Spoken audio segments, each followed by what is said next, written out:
புரட்சி தமிழர் சட்டமன்ற எதிர்க்கட்சி தலைவர், முன்னாள் முதலமைச்சர், அடுத்து அன்னை தமிழ்நாட்டின் எப்போது முதலமைச்சராக வருவார் என்று தமிழ்நாட்டு மக்கள் எல்லாம் ஏங்கி தவித்துக் கொண்டிருக்கிற கழகத்தினுடைய பொதுச் செயலாளர், மதிப்பிற்கு மிகுந்த மரியாதைக்கு உரிய இரும்பு தேசத்தினுடைய எழுச்சியோடும் மகிழ்ச்சியோடும் நிகழ்ச்சியிலே நலத்திட்ட உதவிகள் வழங்குகின்ற விழா.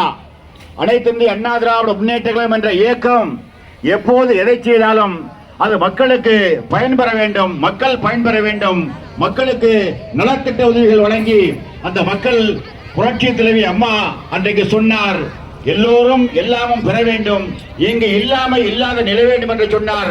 அந்த அடிப்படையிலே இன்றைக்கு இந்த நிகழ்ச்சியை மிக சிறப்பாக எழுச்சியோடு ஏற்பாடு செய்திருக்கின்ற கழகத்தினுடைய மாணவனுடைய துணை செயலாளர், கோவிலம்பாக்கம் ஊராட்சி மன்றத்துடைய துணைத் தலைவர், அன்பிற்கும் மிகுந்த மரியாதைக்குரிய தம்பி வழக்கறிஞர் சி மணிமாறன் அவர்களை இந்த நிகழ்ச்சிக்கு தலைமை தாங்கி நடத்தி கொடுக்குமாறு சென்னை புறநகர் மாவட்ட கழகத்தின் சார்பாக நான் முன்மொழிகிறேன்.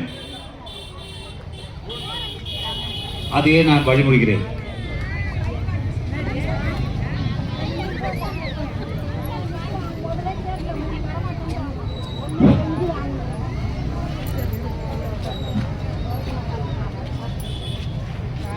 பொன்வனச்சம்மல்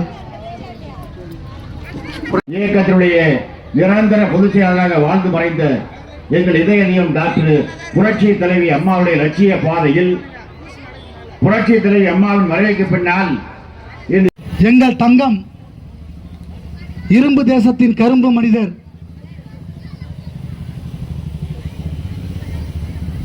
நாளேகால் ஆண்டு சிறப்பானதொரு ஆட்சியினை தமிழ்நாட்டு மக்களுக்காக செய்திட்ட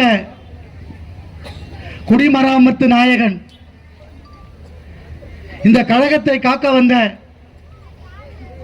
எங்களுடைய கழக பொதுச் செயலாளர், முன்னாள் முதல்வர், எங்களை எல்லாம் கண்ணை இமை காப்பது போல் கட்டி காத்துக் கொண்டிருக்கும் புரட்சி தமிழர் எடப்பாடியார் அவர்களின் ஆணைக்கிணங்க தமிழகம் எங்கும் பட்டி தொட்டியெல்லாம் தெருமுனை பிரச்சாரங்கள், பொதுக்கூட்டங்கள், இன்னும் பல்வேறு விதமான பிரச்சார வியூகங்களை தமிழகம் முழுக்கும் முன்னெடுக்க வேண்டும் என்று உத்தரவிட்டதன் பேரில் சென்னை புறநகர் மாவட்டம் பரங்கிமலை கிழக்கு ஒன்றியம் நமது கோவிலம்பாக்கம் ஊராட்சியில் இன்றைய தினம் சீரோடும் சிறப்போடும் நடைபெற்றுக் கொண்டிருக்கும் விடியா திமுக அரசின் வேதனைகளையும் நமது புரட்சி தமிழர் எடப்பாடியார் அவர்கள் அவர் முதலமைச்சராக இருந்தபோது நமக்கெல்லாம் என்னென்ன திட்டங்களை கொடுத்தாரோ அந்த சாதனைகள் எல்லாம் விளக்கியும், அதே போன்ற பொன்மன தலைவி புரட்சி தலைவி அம்மா அவர்களின் 76வது பிறந்த தினத்தை வர இருக்கிற 24ஆம் தேதி நாம் கொண்டாட கொண்டிருக்கிற வேளையில் அதனை முன்னிட்டு ஒரு சிறிய ஒரு தெருமுனை பிரச்சார கூட்டமாகத்தான் இதை நடத்த வேண்டும் என்று ஒன்றிய கழக செயலாளர் அவர்கள் ஏதாவது ஒரு மீட்டிங் நடத்த முடியுமா அப்படின்னு கேட்டார். அதனால இருக்கு, நம்ம ஊராட்சியில் நடத்தி ரொம்ப நாள் ஆச்சு, நம்ம ஒன்றியத்திலையும் நம்ம மீட்டிங் நடத்தி ரொம்ப நாள் ஆச்சு. அதனால் முடிஞ்ச அளவுக்கு நம்ம நல்லாவே ஒரு மீட்டிங் நடத்தலான்னு. உங்களுக்கு நல்லாவே தெரியும் கோயிலம்பாக்கத்தில் மீட்டிங் எப்படி நடக்கும், எப்படி நடக்கும் மீட்டிங்கு.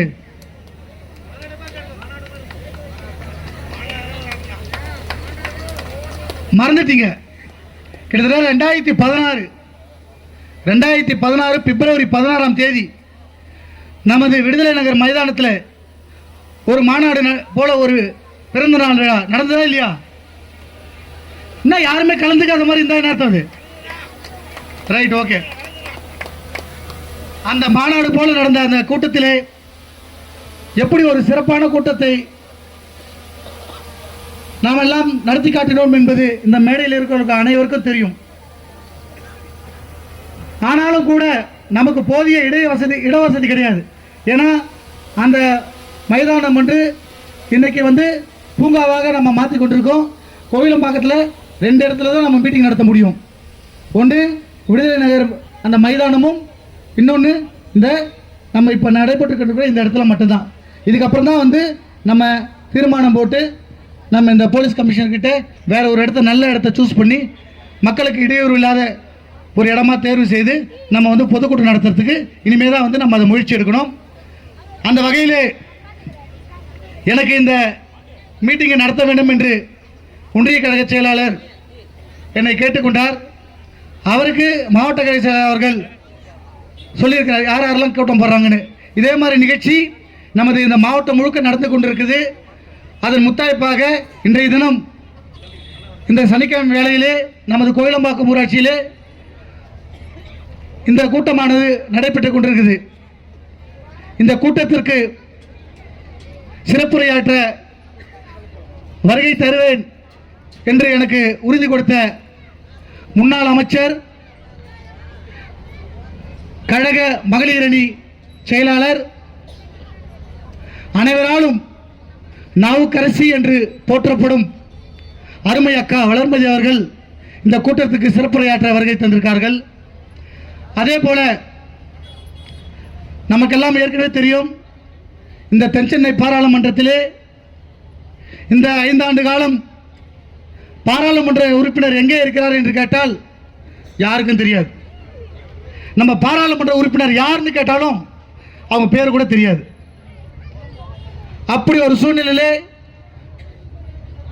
தனக்கு கிடைத்த ஒரு மிகப்பெரிய வாய்ப்பினை, அம்மா அவர்கள் கொடுத்த வாய்ப்பினை திறம்பட செயலாற்றி இந்த தொகுதி, தென்சென்னை தொகுதி மக்களிடையே தனக்கென ஒரு நல்ல ஒரு இடம் பிடித்த அருமை சகோதரர், முன்னாள் தென்சென்னை பாராளுமன்ற உறுப்பினர் ஜெயவர்தன் அவர்களும் நிச்சயமாக நான் இந்த கூட்டத்தில் கலந்து கொண்டு எனக்கு உறுதியளித்தார். அவரும் இன்னும் சற்று நேரத்தில் வர இருக்கிறார்கள். இந்த கூட்டத்தை மாண்புமிகு புரட்சி தமிழர் பொதுச் செயலாளர் அவர்கள் தமிழகம் முழுக்க நடத்த வேண்டும் என்று அனைத்து மாவட்ட செயலாளர்களுக்கும் எடுத்து சொல்லியதன் பேரில் இந்த சென்னை புறநகர் மாவட்டத்தின் ஆற்றல் மிக்க செயலாளர் என் பாசத்துக்குரிய அருமை அண்ணன் KP கந்தன் அவர்கள் நிச்சயமாக நான் நல்ல முறையை மீட்டிங் நடத்துவேன் என்று அவருக்கு நல்லாவே தெரியும். அதனால் வந்து என்னிடத்தில் இந்த மீட்டிங்கை நடத்த வேண்டும் என்று சொல்லும்போது நிச்சயமாக நான் நடத்துவேன், உங்களுக்காக நான் நடத்துவேன் என்று நான் சொல்லினேன். அதற்காக மாவட்ட கழகத்துக்கும் நன்றி சொல்கிறேன். ஒன்றிய கழக செயலாளர் பேர் சொல்லிட்டு அருமையான பெரும்பாக்க ராஜசேகர் அவர்கள் இதை தாண்டி இந்த கூட்டத்திலே ஒரு சிறப்புரையாற்ற ஒருவர் வருகை தந்துள்ளார்கள். நான் இப்போ பேசின்றதெல்லாம் வந்து உங்களால் காது கொடுத்து சில நேரம் கேட்க முடியும், சில நேரத்தில் கேட்க முடியாது. என்னென்னா நம்ம பேசுறது வந்து அந்த அடுக்குமொழியிலையோ இல்லை ஒரு பேச்சு ஒரு பேச்சாளர் போலே நம்மளால் பேச முடியாது. இருந்தாலும் கூட ஒரு மீட்டிங்குக்கும் இந்த கழகத்தின் ஆட்சியையும் இப்பொழுது நடந்து கொண்டிருக்கும் திமுக அரசின் அராஜக போக்கையும் விளக்கி சொல்வதற்காக தலைமை கழக பேச்சாளராக எங்களுக்கு மிகப்பெரிய ஒரு பலமான ஒரு அணி இருக்கிறது. அது மிகப்பெரிய ஒரு இடத்தை தனக்கென்று தக்க வைத்துக் கொண்டிருக்கும் கழகத்தின் கொள்கை பரப்பு துணை செயலாளர். அவர் பேசும்போது தெரியும் எப்படி இருக்குன்னு. அப்புறம் சொல்லுவீங்க பரவாயில்லப்பா சூப்பரான ஆளை தான் கூப்பிட்டு வந்து மணிமாறன் பேச வச்சிருக்காருன்னு. நமக்காக கோபிச்செட்டிப்பாளையத்திலிருந்து இந்த சிறிய கிராமத்திற்கு பேச வருகை புரிந்துள்ள அருமை அண்ணன் கோபி காளிதாஸ் அவர்களுக்கும் வருகையான வரவேற்று மற்றும் இந்த கூட்டத்திற்கு என்னுடைய அழைப்பை ஏற்று வருகை புரிந்துள்ள தலைமை கழக பேச்சாளரும் கழக மாவட்ட இலக்கிய செயலாளரும் தஞ்சை ராஜசேகர் அவர்களுக்கும், அதே போல தலைமை கழக பேச்சாளராக உள்ள நெல்லையப்பன் பாலாஜி அவர்களுக்கும் மற்றும்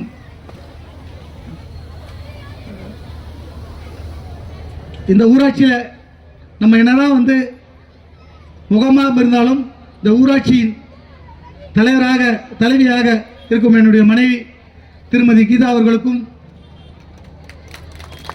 பகுதி செயலாளர்கள் அருமையண்ணன் ஜானகிராமன் அவர்கள், பரதி பிரசாத் அவர்கள், மற்றும் ஐடி விங் பொறுப்பில் உள்ள பாலாஜி அவர்கள், மாவட்ட கழக துணை செயலாளர் அருமை சகோதரர் கரம்பனார் அவர்கள், மாவட்ட மீனவர் அணி செயலாளர் அருமை அண்ணன் ராஜன் அவர்கள் மற்றும் மேடையில் எல்லாருமே தெரிஞ்சவங்க தான். ஒரு பேர் முன்னாடி ஒரு பேர் பின்னாடி சொல்றது. ஏன்னா நம்ம வந்து ஒரு குறுகிய காலத்தில் இந்த மீட்டிங்கை ஏற்பாடு பண்ணியிருக்கோம். இதில் பேரை ரொம்ப படிச்சுன்னு வச்சுங்களேன். அதாவது ஒரு பேனராக போட்டு நம்ம பேரை படித்தோம்னா எல்லார் பேரும் வந்து யார் வந்திருக்காங்க வரலன்னு டிக் பண்ணி பிடிக்கலாம். நான் திரும்பி படிச்சிருந்தோம்னா அது உங்களுக்கும் ஒரு அசௌகரியமாக இருக்கும். மேடையில் வீட்டிற்கும் அனைத்து கழக நிர்வாகிகளுக்கும் என்னோடு இந்த ஊராட்சியை கழக கோட்டையாக எப்பொழுதும் இருக்க வேண்டும் என்று பாடுபட்டு கொண்டிருக்கும் நிறைய பேர் ஒருத்தர் பேர் சொல்லி ஒருத்தர் சொன்னோம்னா உண்மையிலே வந்து அவங்களுக்கு வருத்தமாக இருக்கும்.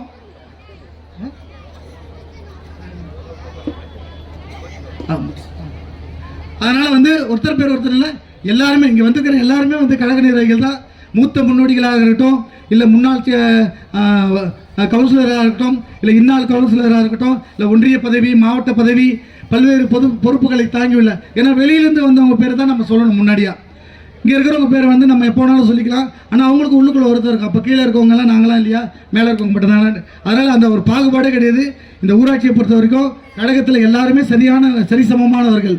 அதே போல் என் அழைப்பை ஏற்று இங்கே வருகை வந்துள்ள மேடவாக்கம் சேர்ந்த அருமை சகோதரர் பார்த்தசாரதி அவர்களுக்கும் பார்த்தசாரதி அவர்களுக்கும் வெளியிலேருந்து வந்தவங்க யாராச்சும் நான் விடுபட்டு போச்சுன்னா சொல்லு வெளியிலேருந்து வந்தவங்க தான். லோகேஷ், அப்புறமா வரதராஜன், ரைட்டு. இந்த நிகழ்ச்சியில் திரளாக கலந்து கொண்டுள்ள கழக நிர்வாகிகளுக்கும் மாண்புமிகு அம்மா அவர்களின் பிறந்தநாள் விழாவினை சிறப்பிக்க வருகை தந்துள்ள அனைத்து மகளிர் அணியை சேர்ந்த அனைத்து பொறுப்பாளர்களுக்கும், இந்த ஊராட்சியிலே இன்னும் இந்த மீட்டிங்குக்கு வர முடியாத உள்ள அனைத்து கிளைக்கழக இல்லை ஒன்றிய மாவட்ட அளவிலே பொறுப்புகளை தாங்கி உள்ள அனைத்து நிர்வாகிகளுக்கும் என் முதற்கண் வணக்கத்தை தெரிவித்துக் கொண்டு, நான் ரொம்ப டைம் எடுத்துக்கிறேன். ஒரே ஒரு சுருக்கமாக ஒரே ஒரு விஷயம் தான் சொல்ல போகிறேன். உங்களுக்கு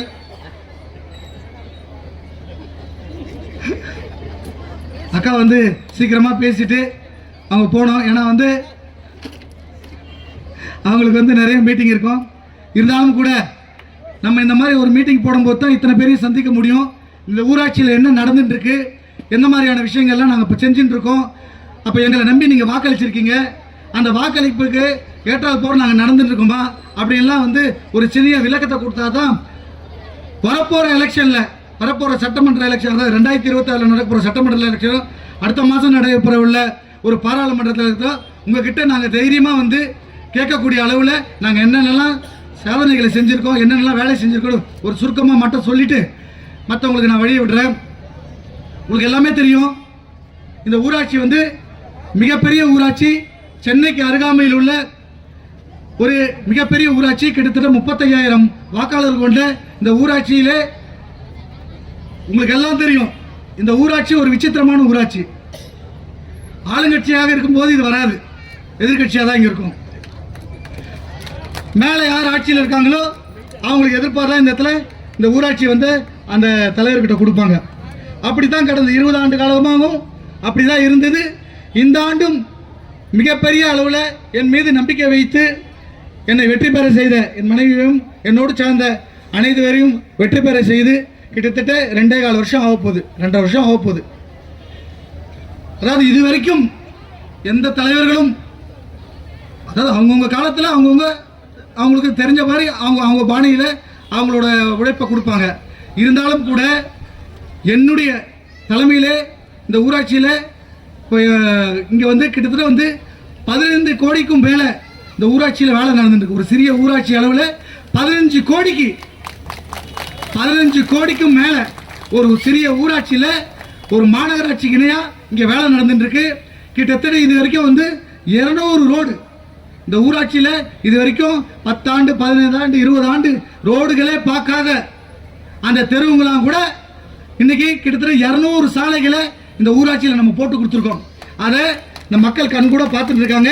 இன்னும் வர இருக்கிற காலங்களில், இன்னும் குறுகிய காலத்தில் இப்போ வந்து கிட்டத்தட்ட வந்து இன்னொரு 200 ரோடு, மொத்தம் வந்து நம்ம ஊராட்சியில் 600 ரோடு இருக்கு. ஒரு 200 ரோடு ஆல்ரெடி நல்ல ரோடுகளாக இருக்கு. ஒரு 400 ரோடு வந்து ரொம்ப மோசமான சாலைகளாக இருக்கு. அதில் 200 ரோடு இன்னைய தேதி வரைக்கும் நம்ம போட்டு முடிச்சிருக்கோம். உங்களுக்கு தெரியும் அவங்கவுங்க வீட்டுங்களுக்கு முன்னாடி என்னென்னலாம் வேலை நடக்குது, எவ்வளோ காவா கட்டுறாங்க, எவ்வளோ ரோடு போடுறாங்க, எந்த அளவுக்கு வந்து ஊர் வந்து ரொம்ப ரொம்ப ஒரு சுத்தமாக இருக்குது, லைட்டில் எப்படி நல்லா எரியுது, தண்ணி நல்லா வருதா, எல்லாமே இது எல்லாமே யார் தலைவராக இருந்தாலும் செய்வார்கள். ஆனால் நாங்கள் மார்த்தட்டி கொள்ள வேண்டியது குறுகிய காலத்தில் எங்களுக்கு கிடைத்த இந்த 2 ஆண்டு காலங்களாக 200 சாலைகளை கிட்டத்தட்ட 10 கோடிக்கு மேலே இந்த ஊராட்சியில் நாங்கள் ரோடை போட்டு கொடுத்துருக்கோம். அதையும் தாண்டி அதாவது நம்ம வந்து எப்படி சொல்லுவோம், அந்த காலத்தில் வந்து ராஜா வந்து குளம் வெட்டினாரு, ஏரியை வெட்டினாரு, இந்த மாதிரி பூங்கா அமைச்சாரு அப்படின்னு தான் நம்ம எல்லாம் கேள்விப்பட்டிருப்போம். ரோடு யார் வேணாலும் போட்டலாம், ஒரு லைட்டு ஒரு கவுன்சிலர் கிட்ட சொன்னால் போட்டலாம், அவர் தண்ணி அவர் ஒரு கவுன்சிலர் கிட்ட சொல்லிடுவார். அப்போ நம்ம என்ன புதுமையாக பண்ணணும், நம்ம இருக்கும்போது நம்மளுக்கு அப்புறமும் இன்னும் 100 வருஷம் ஆனாலும் நமக்கு அப்புறம் நம்ம பேர பிள்ளைகள், நமக்கு அப்புறம் அவங்களுக்கு பின்னாடி வரப்போகிற எல்லா சந்ததியிலும் ஒரு பயன்படக்கூடிய ஒரு விஷயத்தை இந்த ஊராட்சிக்கு நம்ம என்ன பண்ணிட்டு போகணும் அப்படின்ற ஒரு விஷயம்தான். இந்த ஊராட்சியில் மிகப்பெரிய அளவில் 2 பூங்கா, 2 பார்க்கு இந்த ஊராட்சியில் இன்னைக்கு வந்து என்னோட தலைமையில் வந்து இருக்கிற இந்த ஊராட்சியில் வந்து நம்ம செயல்பட்டு இருந்திருக்கோம். அதில் ஒன்று தான் வந்து கிட்டத்தட்ட 30 ஆண்டுகளுக்கும் மேலாக அந்த மிகப்பெரிய அளவில் ஒரு சட்ட போராட்டமாக நடந்துருந்த விடுதலை நகர் அந்த பிளே கிரவுண்டை வந்து நம்ம வந்து இன்னைக்கு வந்து மிகப்பெரிய அளவில் மேம்படுத்தி சிஎம்டி நிதி 30 லட்சமும் ஊராட்சி நிதி 20 லட்சமும் போட்டு கிட்டத்தட்ட 50 லட்சத்துக்கு ஒரு மிகப்பெரிய மக்கள் பயன்படக்கூடிய மிகப்பெரிய ஒரு விளையாட்டு பூங்கா பார்க், அந்த பூங்காவோட சேர்ந்த விளையாட்டு திடல் வந்து நம்ம விடுதலை நகர் அந்த பார்க் ரெடி பண்ணிட்டு இருக்கோம். யாருன்னா அந்த சைடு போனீங்கன்னா போய் பாருங்க. இன்னும் ஒரு 3 மாசத்துக்குள்ள அந்த பார்க்கை நம்ம ஓப்பன் பண்ணுவோம். அதுக்கப்புறம் இன்னொரு பார்க் எங்க ரெடி ஆகிட்டு இருக்கு, இன்னொரு பார்க் ஒரு இடத்துல ரெடி ஆகிட்டு இருக்கு. எங்க ரெடி ஆகிட்டு இருக்கு, எங்க ரெடி ஆகிட்டு இருக்கு, எங்க சத்தமே இல்லையா எனக்கு. அந்த பார்க் வந்தா நல்லா இருக்குமா, நல்லா இருக்காதா? சத்தமே இல்லையா, இன்னும் சத்தமா மேடையில் இருக்கிறவங்களுக்கு கேட்கணும், நல்ல இந்த சத்தமா.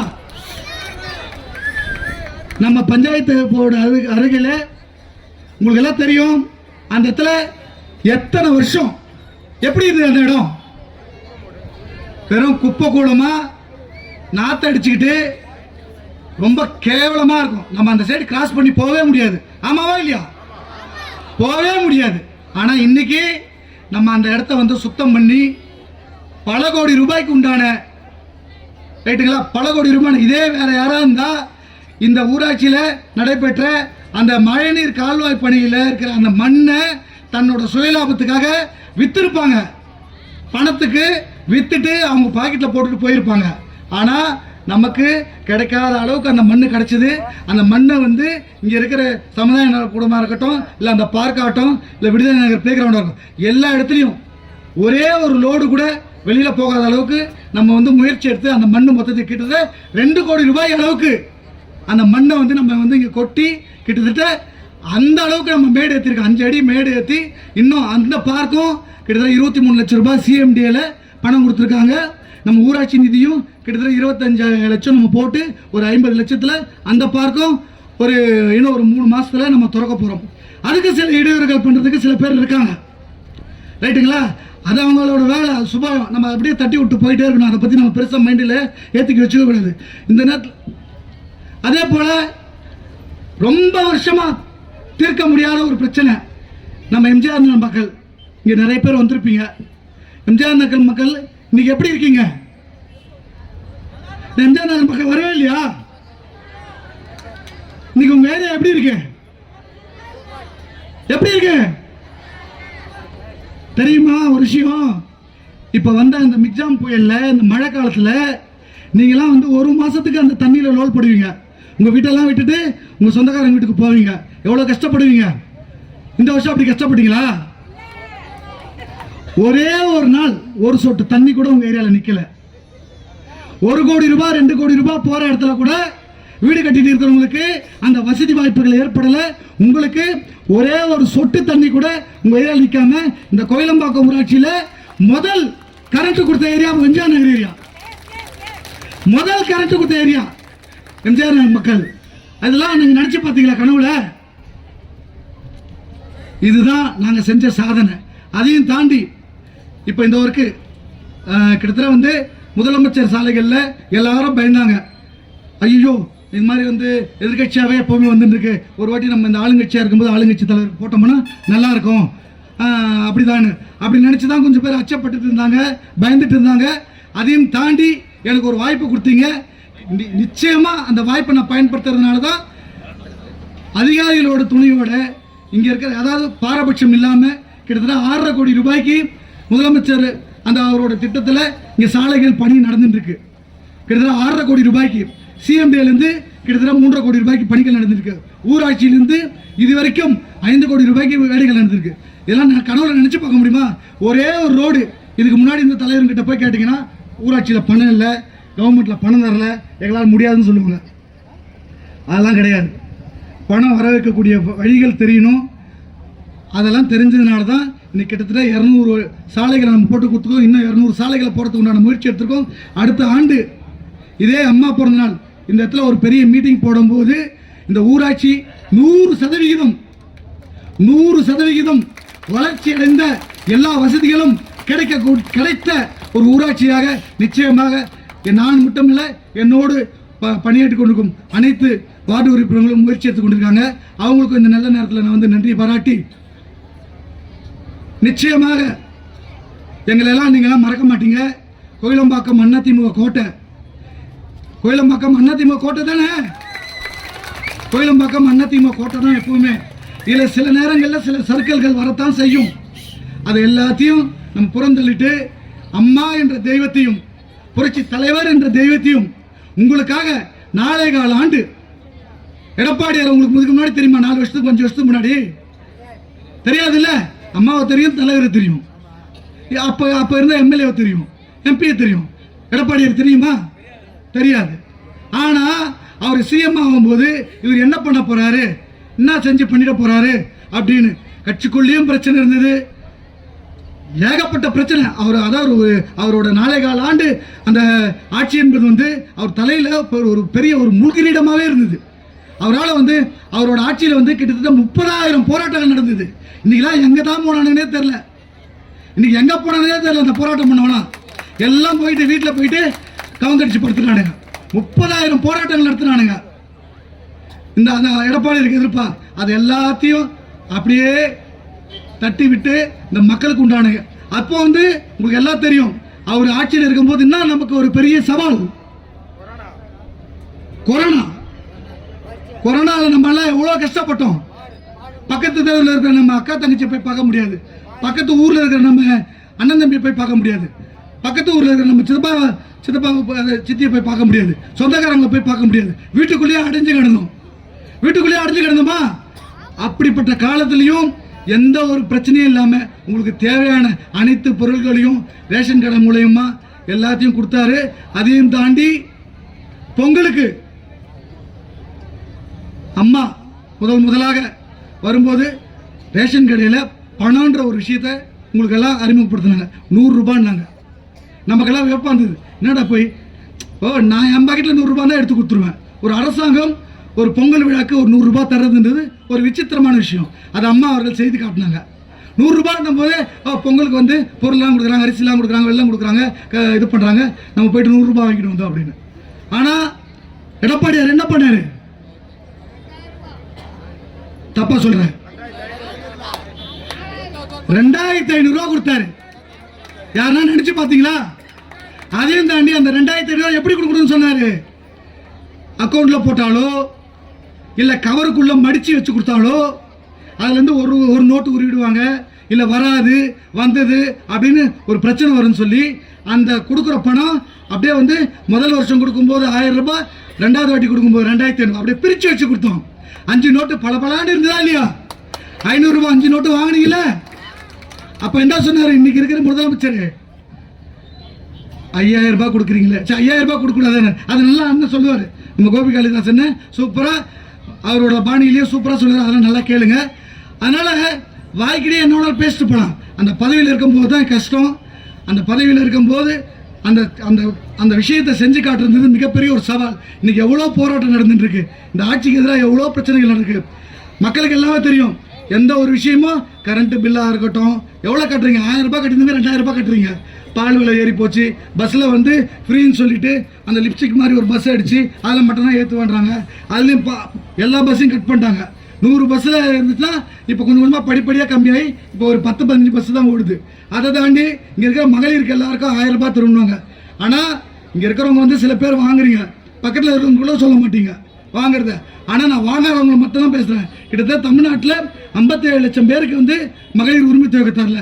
அவங்களுக்கும் தரணும்னு நம்ம எடப்பாடி அவர்கள் குரலை கொடுத்துட்டுருக்காங்க. இன்னும் நிறைய பேசலாம். நான் பேச்சாளர் கிடையாது, நான் சாதாரண உங்களுக்காக சேவை செய்த வந்த உங்கள் வீட்டு பிள்ளை, ரைட்டுங்களா? அதனால் பேச்சாளர்கள் நல்லா அழகாக பேசுவாங்க. அதெல்லாம் அரசோட சாதனைகள். நம்ம ஊராட்சியில் நடந்த விஷயத்தை மட்டும் சொல்லிட்டேன். அதனால் வரப்போகிற பாராளுமன்ற தேர்தலில் ரெட்டலையில் நிற்கிற யாராக இருந்தாலும், ரெட்டலையில் நிற்கிற இந்த தொகுதியில் யாராக இருந்தாலும் கண்டிப்பாக நீங்கள் எல்லாம் ஆதரவு தர வேண்டும். நீங்கள் தருவீங்கன்ற நம்பிக்கையோடு இந்த பொதுக்கூட்டத்துக்கு வருகை புரிந்து சிறப்பித்துக் கொண்டிருக்கும் அனைத்து நல்ல உள்ளவங்களுக்கும் நன்றி பாராட்டி விடைபெறுகிறேன். அடுத்ததாக அக்கா அவர்கள் பேச இருக்கிறாங்க. நான் ஏற்கனவே சொல்லிட்டேன், அக்கா நல்லா சூப்பராக பேசுவாங்க. சீக்கிரம் விட்டுறாதீங்க, நிறைய பேச சொல்லுங்க. நிறைய நோட்டீஸ்